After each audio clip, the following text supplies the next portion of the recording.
This team is a freaking travesty against the New York Islanders.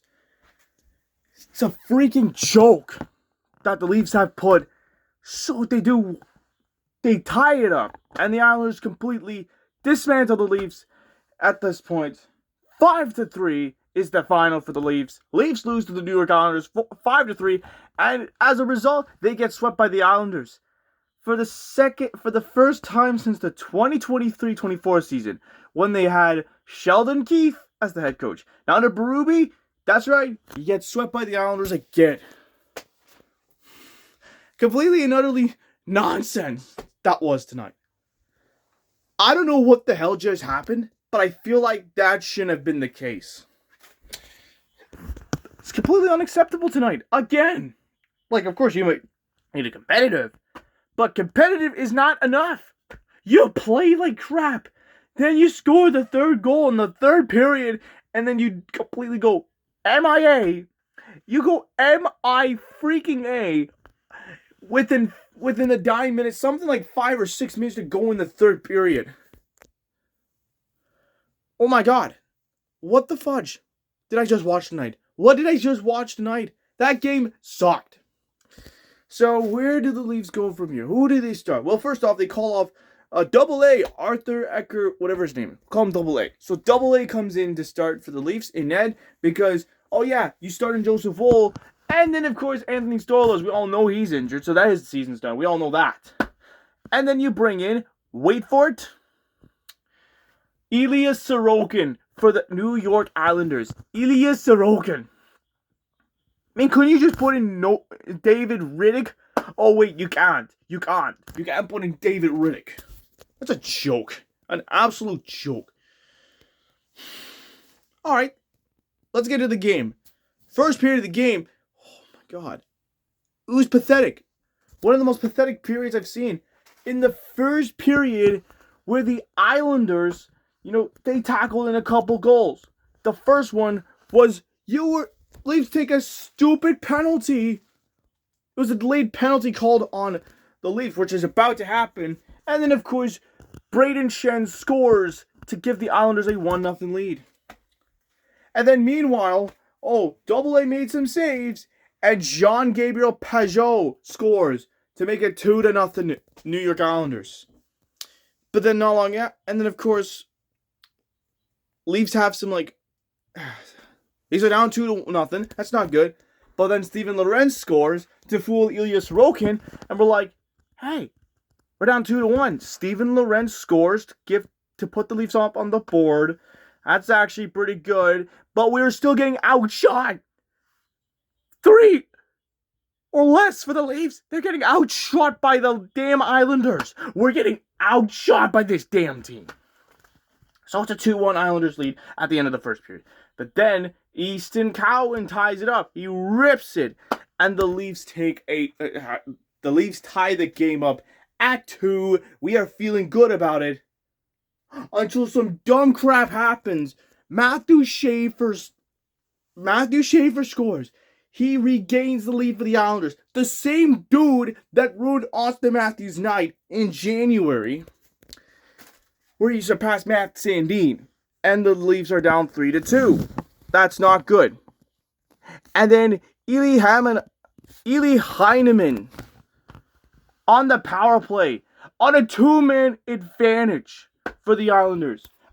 Actually, a 5-on-3 advantage for the Islanders. They take a 4-2 lead, and I'm thinking, God help me. And then the third period rolls around. That's when things turn in a dip. You see what happens? Double A made some saves, some terrific saves, and then went friendly fire by Callum Riddick. Callum Riddick scores 5-2 Islanders, and the team destroys the Leafs. Unbelievable.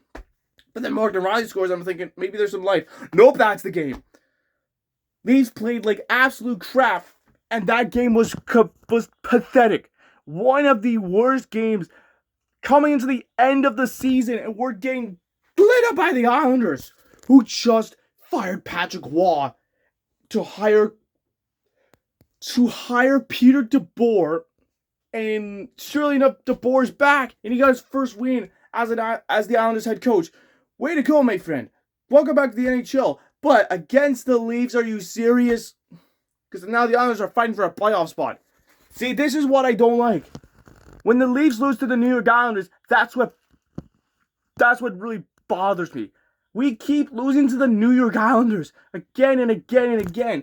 I know what happened this season, and it was not pretty. A lot of things that can go wrong is going to go wrong, and it did go wrong against the Islanders.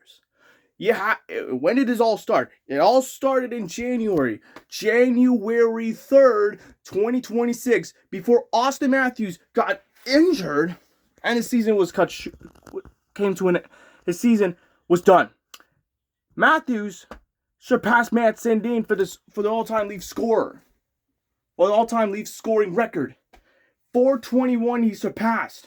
He surpassed Matt Sandin. And what do the Islanders do? Matthew Schaefer comes in and ruins the night for the Leafs. They ruin it for Austin Matthews.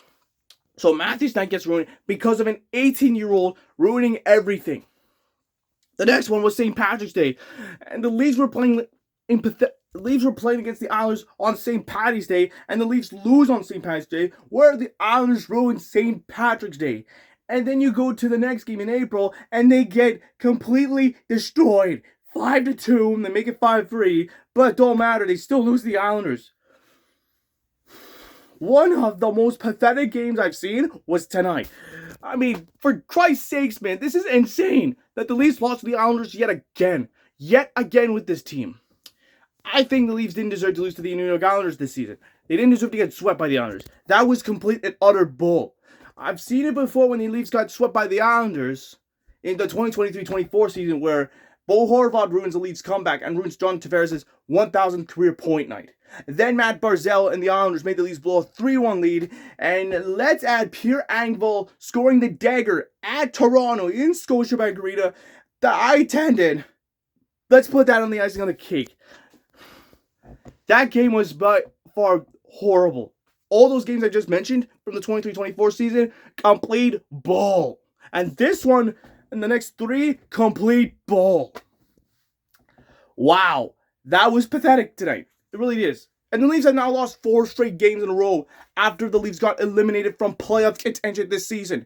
Leafs lose to the San Jose Sharks, who actually got dismantled by the Edmonton Oilers, which, again, I appreciate the Oilers for beating the Sharks 5-2 yesterday. Then the Leafs lose to the LA Kings, who basically get pity points. They go to overtime or shootout and they win or lose a game. They get pity points.